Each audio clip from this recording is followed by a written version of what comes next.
অবাক পৃথিবী, অবাক করলে তুমি, জন্মেই দেখি ক্ষুব্ধ স্বদেশ ভূমি। অবাক পৃথিবী, আমরা যে পরাধীন, অবাক কি দ্রুত জমে ক্রোধ দিন দিন।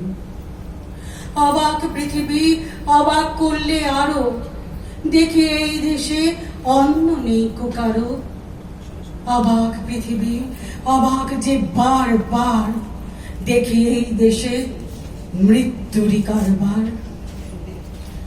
পরাধীনতার জ্বালা যন্ত্রণা থেকে উপলব্ধি হয় এক অভিনব স্বপ্নে, স্বাধীনতার স্বপ্ন।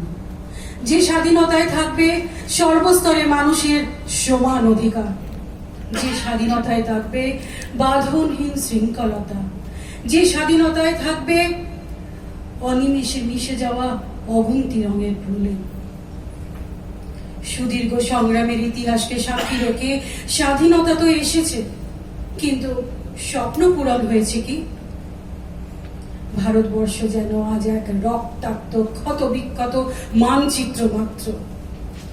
এখন প্রশ্নটা হলো, দায়ী কে?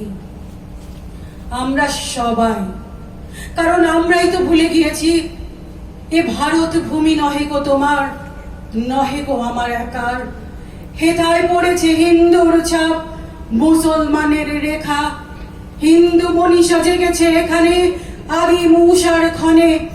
ইন্দ্রদুম্নে, উজ্জয়িনীতে, মথুরা বৃন্দাবনে, পাটলিপুত্র শ্রাবস্তি কাশী, কৌশল তক্ষশিলা, অজন্তা আর নালন্দা তার রটিছে কীর্তি লীলা।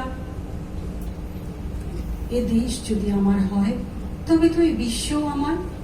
স্বাধীনতা পাবার অধিকার তো সকলেরই আছে, কিন্তু সমগ্র বিশ্ব জুড়ে আজ এক চরম অস্থিরতা। লোভ, লালসা, হিংসা, উচ্চাকাঙ্ক্ষায় আকাশ বাতাস মেঘ বৃষ্টি বিষাক্ত হয়ে রয়েছে। একমাত্র ভারতবাসী তো পারে এ বিশ্বে শান্তি প্রতিষ্ঠা করতে। তাই এই পুণ্য দিনে, পুণ্যভূমিতে দাঁড়িয়ে সংকল্প করি, তবু আজ যতক্ষণ দেহে আছে প্রাণ, প্রাণপণে পৃথিবীর সরাবো জঞ্জাল। এ বিশ্বকে এ শিশুর বাসযোগ্য করে যাব আমি।